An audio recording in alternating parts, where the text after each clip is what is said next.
തുടർച്ചയായി 2 തവണ പുസ്തകം മാറി പരീക്ഷണത്തിന് വിധേയമായിട്ടുള്ള വിദ്യാർത്ഥികളാണ് നിങ്ങൾ. കഴിഞ്ഞ വർഷം 9ാം ക്ലാസ്സിലും ഈ വർഷം 10ാം ക്ലാസ്സിലും നിങ്ങൾക്ക് പുസ്തകം മാറിയിട്ടുണ്ട്.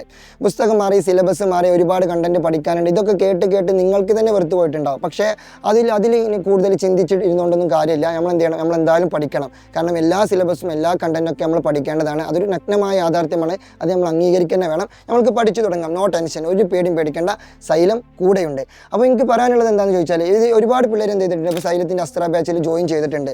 അവർ നല്ല ഉഷാറായിട്ട് നല്ല പഠിച്ചു പോകുന്നുണ്ട്. അവരൊക്കെ നേരത്തെ തന്നെ തുടങ്ങിയിട്ടുണ്ട്. ഇപ്പോൾ ഏകദേശം ഇന്ന് ഏപ്രിൽ 20, 22 ഒക്കെ കഴിഞ്ഞ്. അപ്പോൾ ഈ വീഡിയോ കാണുമ്പോൾ തന്നെ ഒരുപാട് വിദ്യാർത്ഥികൾ, ഏകദേശം 10,000-അപ്പുറം വിദ്യാർത്ഥികൾ എന്ത് ചെയ്തിട്ടുണ്ട്? സൈലത്തിൽ അസ്ത്ര ബാച്ചിൽ ജോയിൻ ചെയ്തിട്ടുണ്ട്.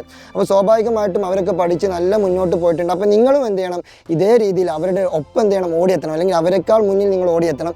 അതിന് നമ്മൾ എന്ത് ചെയ്യണം? വേഗത്തിൽ അഡ്മിഷൻ എടുത്ത് വളരെ വേഗത്തിൽ സ്മൂത്തായിട്ട് പഠിച്ചു തുടങ്ങണം. നമ്മളെല്ലാ ഫാക്കൽറ്റീസും അവരുടെ റെക്കോർഡിങ്സും അതുപോലെ തന്നെ ലൈവും ഒക്കെ എല്ലാം എന്ത് ചെയ്തിട്ടുണ്ട്? നല്ല സ്മൂത്തായിട്ട് റൺ ചെയ്തുകൊണ്ടിരിക്കുന്നുണ്ട്. അപ്പോൾ നമ്മൾ ഫാക്കൽറ്റീസ് എത്രത്തോളം വേഗത്തിൽ പോകുന്നുണ്ടോ അതിനേക്കാൾ വേഗത്തിൽ എന്ത് ചെയ്യണം? നിങ്ങളും സഞ്ചരിക്കണം. കാരണം നമ്മളൊരു പടി മുന്നിലാവണം എപ്പോഴും. നമ്മളെപ്പോഴും ഇങ്ങനെ സെറ്റായിട്ടിരിക്കണം. അപ്പോൾ എന്ത് ചെയ്യുക? നിങ്ങളെല്ലാവരും എന്ത് ചെയ്യുക? സൈലത്തിൻ്റെ അസ്ത്ര ബാച്ചിൽ ജോയിൻ ചെയ്യുക.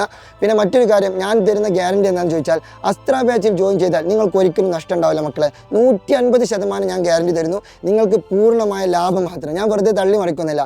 കാരണം നിങ്ങൾക്ക് വേണമെങ്കിൽ എന്ത് ചെയ്യുക? നിങ്ങൾ കഴിഞ്ഞ വർഷത്തെ SSLC അസ്ത്ര ബാച്ചിൽ ജോയിൻ ചെയ്ത വിദ്യാർത്ഥികളോട് വേണമെങ്കിൽ, നിങ്ങളുടെ ഫ്രണ്ട്സ് ആരെങ്കിലുമൊക്കെ ഉണ്ടെങ്കിൽ അവരോട് ജസ്റ്റ് റാൻഡായിട്ട് ചോദിച്ചു നോക്കാം, എങ്ങനെയാണ് സൈലത്തിൻ്റെ അസ്ത്ര ബാച്ച്, അല്ലെങ്കിൽ എന്തെല്ലാം കാര്യങ്ങൾ അവിടെ പ്രൊവൈഡ് ചെയ്യുന്നുണ്ട് എന്നൊക്കെ ജസ്റ്റ് ചോദിച്ചു നോക്കാം. എന്നിട്ട് നിങ്ങൾക്ക് തൃപ്തി ഉണ്ടെങ്കിൽ മാത്രം എന്ത് ചെയ്യുക? നിങ്ങൾ അഡ്മിഷൻ എടുക്കുക. ഇനി അതൊക്കെ പോട്ടെ, ഇനി നിങ്ങളെ ഫ്രണ്ട് സർക്കിൾ ആരും അങ്ങനെയുള്ളവരില്ല, സൈലത്തിൻ്റെ അസ്ത്ര ബാച്ചിൽ ജോയിൻ ചെയ്തവരില്ല, അങ്ങനെയൊന്നും ഉണ്ടാവാൻ ചാൻസ് ഇല്ല. ആരെങ്കിലുമൊക്കെ ആയിട്ടുണ്ടാവും. ഇനി അതല്ല, ഇനി ആരും ഇല്ലെങ്കിൽ ജസ്റ്റ് എന്ത് ചെയ്യുക? നിങ്ങൾക്ക് കഴിഞ്ഞ വർഷത്തെ 9ാം ക്ലാസ്സിലെ ക്ലാസ്സുകളോ അല്ലെങ്കിൽ ഈ വർഷം ഇപ്പോൾ 10ാം ക്ലാസ്സിലെ ലൈവുകൾ പോയിക്കൊണ്ടിരിക്കുന്നുണ്ട്, നമ്മളെ പബ്ലിക് ലൈവുകളൊക്കെ പോയിക്കൊണ്ടിരിക്കുന്നുണ്ട്. അതൊക്കെ ജസ്റ്റ് റാൻഡായിട്ട് നോക്കാം. എന്നിട്ട് നിങ്ങൾക്ക് തോന്നുകയാണ് ഈ ക്ലാസ് പോരാ, ഇത് പോരാ, ഇവരുടെ ക്ലാസ് ഒന്നും പോരാ, നിങ്ങൾ അഡ്മിഷൻ എടുക്കണ്ട. നോ ടെൻഷൻ, നിങ്ങൾ അഡ്മിഷൻ എടുക്കണ്ട. ഞങ്ങൾ ഗ്യാരണ്ടീഡാണ്. കാരണം നിങ്ങൾ ക്ലാസ് കണ്ടാൽ നിങ്ങൾക്ക് ഒരിക്കലും അത് പോരാ എന്ന് പറയാൻ കഴിയില്ല. കാരണം അത്രത്തോളം പെർഫെക്റ്റ് ആയിട്ടുള്ള ക്ലാസ്സുകളാണ് നമ്മൾ ഓരോ ഫാക്കൽറ്റീസും നിങ്ങൾക്ക് മുന്നിൽ എന്ത് ചെയ്യുന്നത്? സെറ്റാക്കി തരുന്നത്. നമ്മൾ ഒരുപാട് എഫേർട്ട് എടുത്തിട്ട് വളരെ സ്മൂത്തായിട്ട്, വളരെ കണ്ണിങ് ആയിട്ട്, പെർഫെക്റ്റ് ആയിട്ട്, അടിപൊളിയായിട്ടാണ് നിങ്ങൾക്ക് ഓരോ ചാപ്റ്റേഴ്സ് നമ്മൾ എടുത്തിരുന്നത്. പിന്നെ മാത്രമല്ല, ഒരുപാട് ക്വസ്റ്റ്യൻസും, പിന്നെ അതുപോലെ തന്നെ ചെറിയ കുഞ്ഞു രസകരമായുള്ള ഷോർട്സും, പിന്നെ അതുപോലെ തന്നെ മറ്റനേകം കാര്യങ്ങൾ നിങ്ങൾക്ക് വേണ്ടിയിട്ട് നമ്മൾ ആപ്പിൽ നമ്മൾ എന്ത് ചെയ്തിട്ടുണ്ട്? സെറ്റ് ചെയ്തിട്ടുണ്ട്. അപ്പോൾ ഇനിയും വൈകിക്കേണ്ട. ഇനി വെറുതെ വൈകിച്ചുകൊണ്ട് പ്രത്യേകിച്ച് കാര്യമില്ല. വേഗത്തിൽ അഡ്മിഷൻ എടുക്കുക, വേഗത്തിൽ പഠിച്ചു തുടങ്ങുക. കൂടെയുണ്ട് സൈലം. പിന്നെ അഡ്മിഷൻ എടുക്കാനുള്ള നമ്പർ താഴെ കൊടുത്തിട്ടുണ്ട്. അതിൽ വേഗം ഇപ്പം തന്നെ വിളിക്കുക, അഡ്മിഷൻ പാക്കപ്പ് ആക്കുക, സെറ്റ് ആക്കുക.